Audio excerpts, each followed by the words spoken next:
It's Ophi from the Astro Twins, back with your Lucky Girl horoscope for the week of June 30th to July 6th. So this week we're in between a new moon and a full moon. So we have a quarter moon waxing, meaning it's going from new to full, in Libra on Wednesday, July 2nd. It's also a week of turning points because we have one of our first summer retrogrades, Neptune, going in reverse on July 4th.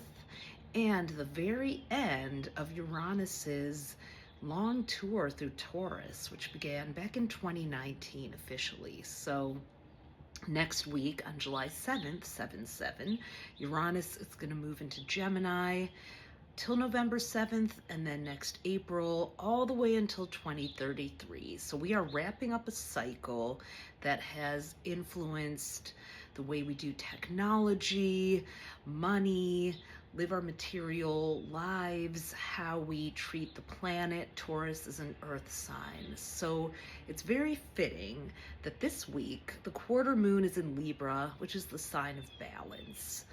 Also fitting that that should happen because here in the United States, there are a lot of big decisions that are happening politically before the Supreme Court takes their summer break until October. So it is very much a week that's about balance and finding a middle ground or a compromise. That's what this quarter moon really wants us to do. So a week ago, we had a new moon in Cancer, which was very emotional. It was on June 25th. It was about getting in touch with our feelings, our hearts, and our emotions. And the full moon in Capricorn next week is going to be about translating that into action. It's from heart to head. So in between comes the Libra balance. And here's how you can use it. So really focus on getting your relationships back on track this July 2nd. If you are in the United States and you're planning to see your family on July 4th, well, Venus is moving into Gemini that day, which is going to make it a very social time. And also, people are going to be expressing a lot of opinions, some of which may or may not sit that great for you. So, and Neptune will be turning retrograde in Aries. So if you do get angry or if you do get a little upset about something that gets said at the family barbecue or among friends, or just even have like a difficult interaction, or someone brings up something that you've been putting off talking about, you're going to want to be ready to meet that in your most mature adult possible way versus getting into an argument or having a perfectly good holiday weekend ruined. So the quarter moon in Libra is about looking within and going, what does my heart want? What does my head say? And where can they come together? Are they on the same page? How do I feel? For example, Libra is a sign of relationships. You can ask yourself, how do I feel about this person? Very Cancer new moon, because that's important. And then if you go to the Capricorn full moon that's coming in next week, well, okay, I feel like I really connect, they understand me, etc., etc. But then you're going to take a look next week at, do we want the same things? Are our goals and values aligned? Are we going in the same direction?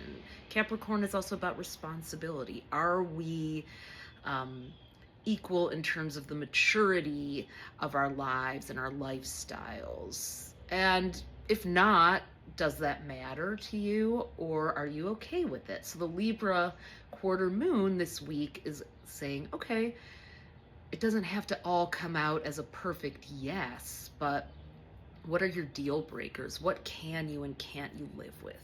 If it comes to your work, for example, you might be negotiating a contract or thinking about making a change or putting yourself out there or offering something to people. Now, it's a really good time to run it by some of your friends and make sure it's a diverse enough group where you have the people that are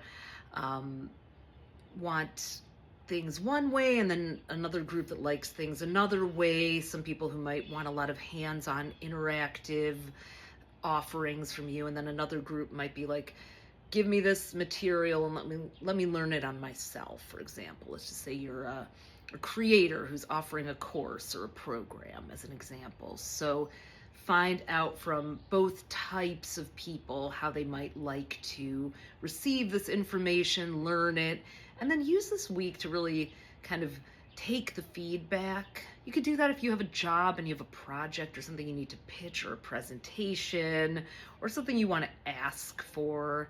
Maybe it's a raise, maybe it's a promotion, maybe it's a role change.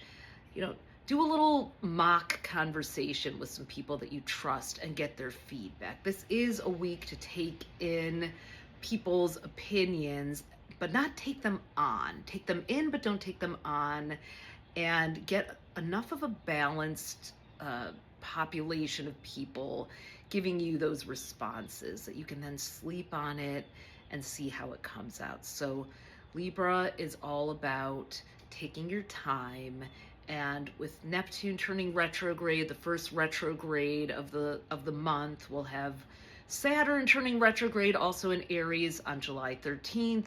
We'll have Mercury turning retrograde July 18th to August 11th. So this is not a time to rush into anything, but if you are signing something or signing on for something, you may want to do it before Mercury turns retrograde on July 18th. If it's something that you, after you do the Libra quarter moon consideration, feel, all right, I've now made my decision, then don't hesitate to act. And the Capricorn full moon next week could be a great time to actually make things official before Mercury retrograde. As long as you have thought it through, and you're not rushing, but you're also not procrastinating, then green and red lights are going to make themselves clear. Where are the yellow lights in your life? That's a good question to ask. And how can you either move them from green and then go forward, or move them to red and put them aside, even if it's for now? So happy Libra quarter moon, and have a great week.